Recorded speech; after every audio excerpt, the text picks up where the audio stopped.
I would have you don't live. You do not live in a separate. You do not live in a separate state called Tigray. You live in Ethiopia, and Tigray is one region within Ethiopia. Yes, I live in Ethiopia, but I live in a territory which we, thanks to the struggle of our people, have liberated from the chokehold of Abiy Ahmed. Except that he wants to extend his chokehold through other means because he happens to control the switch in Addis. But so that's your agenda, is it? It's separatism. What this is really all about, and it's important people around the world know this, is that you are seeking entire separation from Ethiopia. You no longer regard Addis Ababa and Prime Minister Abiy Ahmed as legitimate rulers of your country. No, I don't consider Abiy Ahmed as a legitimate leader, not only of Tigray, but also the Oromos or even the Amhara. So as far as we're concerned, it's separatism to the extent that there is a tendency of separatism in Tigray. It's imposed on us. It is because Abiy and his partners in crime caused the kind of suffering which no one in their right mind could have imagined would come from a government that considers them its own. So, you know, to the extent that there is a tendency of separatism, I don't think this was something we willfully pursued. This was not something that was part of our agenda. It still is not part of our agenda, but we have to make sure that our people have their right to self-determination, and they should have unfettered access to the full exercise of this right. Whether Abiy is considered a legitimate leader by the rest of the world is of no relevance as far as we're concerned. When I hear you use this kind of language, I then read what Abiy Ahmed said to Ethiopians just the other day. He said that he was calling up all able-bodied civilians who could serve to join the military. He said, we need to, quote, halt the destruction of the treasonous and terrorist TPLF organization and the machinations of foreign hands once and for all. So you talk of separatism. He describes you as treasonous and terrorist. There is no reason to believe that this conflict is going to get anything but much worse. Stefan, you should stand to be corrected. I didn't say we are for separatism. To the extent that there is a tendency of separatism, it is imposed upon us. And I'm particularly proud of the fact that our people are fighting to the nail to make sure that their self-determination rights are fully exercised, fully protected. Whether that will result in independence is an entirely different matter. As far as we're concerned, Abiy committed genocide in the people of Tigray. He didn't do it simply because he was forced into it. It was because there was a method to the madness that was visited upon Tigray. There was a method, a systematic nature of the campaign that he unleashed against the people of Tigray. His forces committed rape. His forces committed forced disappearances. His forces committed all kinds of heinous crimes. We'll get to the accusations of atrocities, egregious abuses of human rights. I'm not talking about accusations. We'll get to them because, frankly, you know that they apply to your side as well as Abiy's side in this conflict, and we'll talk about them in just a moment. But before we get there, let us just consider the hundreds and hundreds of thousands of people, civilians, who might listen to this conversation between you and me and might be in despair because they know that the tone you are taking, just as the tone taken in Addis Ababa, suggests this conflict is going to get worse. 400,000 people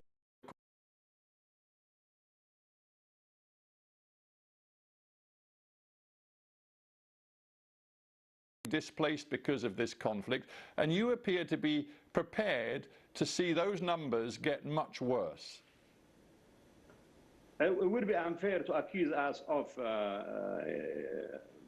intensifying the conflict. The ball is in Abiy's court. It is for Abiy to agree to the very terms we have put forward, because it doesn't require, like I said earlier, it doesn't require an additional arrangement on his part. All he has to do is switch off the services, okay?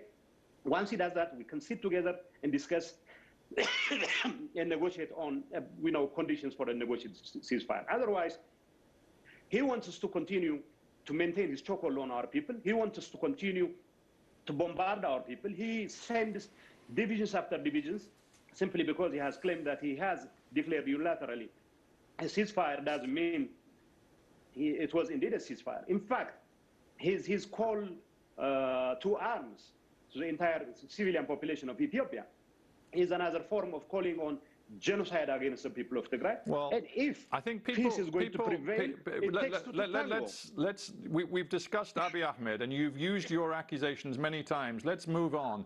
I want to know whether the humanitarian assistance desperately needed by hundreds of thousands of people who are facing famine is actually reaching them right now. The World Food Programme chief says that hundreds of trucks a day are needed to deliver urgent aid to those people. Are trucks getting through, yes or no? They're not getting through. I know of 178 trucks that have gotten through, but it is the tip of the iceberg compared to the kind of volume that is required to feed hundreds of thousands of people. Abiy Ahmed's forces are obstructing the traffic. They are coming up with all kinds of excuses. In fact, they are using conflict that is taking place in areas where there is no traffic whatsoever, and he is giving all kinds of excuses and pretexts to obstruct food convoys. And of course, I again reiterate that the ball is in Abiy's court, and it is for him to relent on his chokehold on Tigray, to allow even humanitarian agencies to have access to cash, for God's sakes. He has cut off banking services, and humanitarian organizations do not have access to cash. If we're talking about the humanitarian crisis, we then have to talk about the allegations of terrible, horrifying abuses and atrocities committed against civilian populations in Tigray and the surrounding regions. Now, I know that human rights groups, independent observers, have laid accusations at the door of the Ethiopian military forces, but they have also laid serious accusations at your door too. And today I'm interviewing you, not the authorities in Addis. So how do you respond, for example, to the latest reports that your forces in the TPLF bombarded displaced civilians just days ago in Galikoma town in Afar region, and according to reports, many dozens, possibly a couple of hundred civilians, including many scores of children, were killed in the TPLF attack? You know, we're against impunity of any sort, whether it comes from Abiy or from any force whatsoever. As far as this Galikoma incident is concerned, we have made it abundantly clear that we're open for investigation, independent investigation. But to put matters in perspective... Well, you must know, you're a senior advisor to the TPLF governing authority. You must know whether your military forces, the Tigrayan Defense Forces, did bombard civilians and cause multiple casualties. Look, let me tell you this. You know the story that Galikoma was bombarded by our forces, an absolute lie. You know how I know? Because our forces were operating there. Our commando units neutralized an Afar special unit, and it's only the Afar special units, while retreating, who destroyed a government warehouse. But the claim that hundreds of children are killed is something we take seriously. But as far as we're concerned, it is not the work or the job of our military forces. Well, people might wonder how real your investigation is going to be if you've already dismissed the accusations as lies. I'm calling for, in fact, we're working with UN representatives here to send a team to see for themselves what did happen there. See, you've had months. Well, hang on. Let's go through it. You've had months and months to investigate the very serious allegations backed by important work done by Reuters news agency and others into what exactly happened in a small settlement called Maikadra, which is a mixed community of Tigrayans and Amhara people. And according to multiple eyewitnesses, Tigrayan youths working alongside TPLF forces shot, stabbed and killed hundreds of Amhara civilians. You've had months to investigate that. You tell me what you found. You know, Stefan, you know, we still are open for investigation, even in the case of Maikadra. As far as we know, we're not in a position to even fill. Excuse me, you've had what is it? You've had eight months to investigate. What have you discovered in 8 months? You know, Stefan, I will give you a rudimentary idea of what was happening the last 6-7 months. we were struggling for our lives. We were training our people. We were cornered in many parts of Tigray. And of course, we had to come back and reassert ourselves. We still are open for investigation. But you know, the story about Maikadra is a story of advertising. You keep saying something 1,000 times over, and you end up believing it. Because we were cut off from media, we were denied of any access to communications, and every story that was churned out by Abiy Ahmed ended up becoming a reality. Simple question. Are your forces using child soldiers? We're not using child soldiers because mature soldiers have never been short supply, but there are children who want to join the army because of the suffering that they have suffered, because their parents have found themselves at the receiving end of Isaias's or Abiy's high-handed tactics, but we refuse because we have tons of people lining up to join our ranks. We don't have to use child soldiers. So the pictures that have been shown on Ethiopian TV of children captured during conflict with TPLF forces, they're all fake, are they? They're fake because Abiy's forces are not in a position to even take prisoners because they are retreating towns after towns. They have already abandoned practically half of the country. And they would have you believe that they have prisoners. They don't have prisoners. How could they have prisoners? They are simply rounding up helpless children who are returning from Saudi Arabia, or helpless children in many parts of Addis Ababa who are eking out a living, selling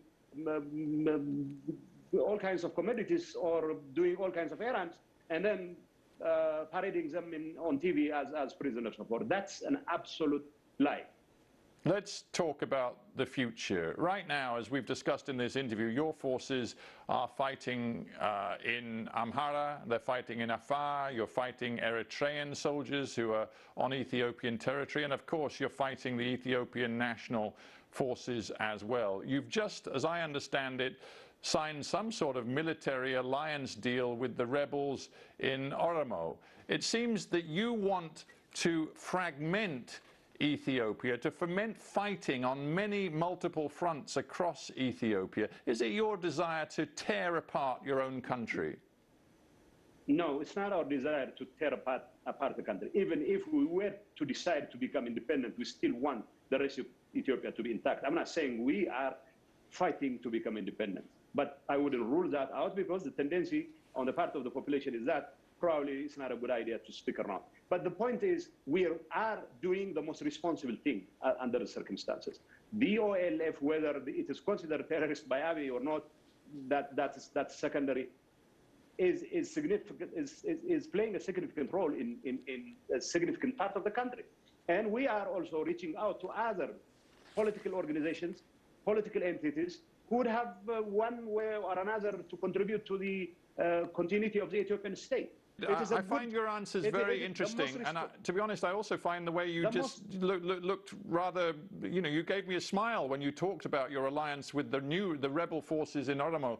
I'm just wondering, when one leading analyst says that there is a real possibility, a real possibility of genocidal violence in Ethiopia, and it is increasing week upon week, do you agree with him?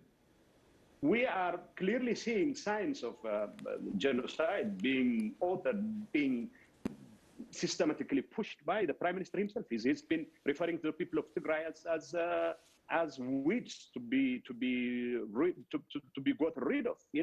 This kinds of rhetoric, vitriolic propaganda is obviously creating tension. So of course, the writing is on the wall. So our arrangement with the OLF, for example, our arrangement with other political organizations is to make sure that there is some sort of responsible transitional arrangement which would somehow avoid the kind of calamities aimed Abiy's irresponsible behavior would likely lead to. Well, we have to keep watching and hoping that the worst can be avoided in your country. I thank you very much, Getachew Reda, for joining me from Mekelle. Thank you very much indeed. My pleasure, Stephen.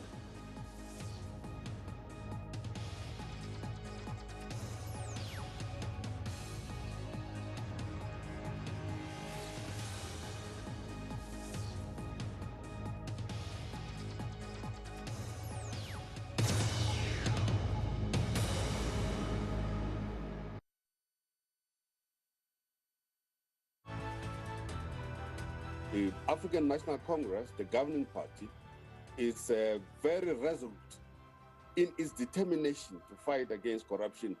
It's the prime duty of the UK government to uphold the territorial integrity of the United Kingdom. My life changed, honestly, in 6 minutes, not even in those 2 months, which is wild. I mean, things just keep getting bigger and grander and brighter. I'm glad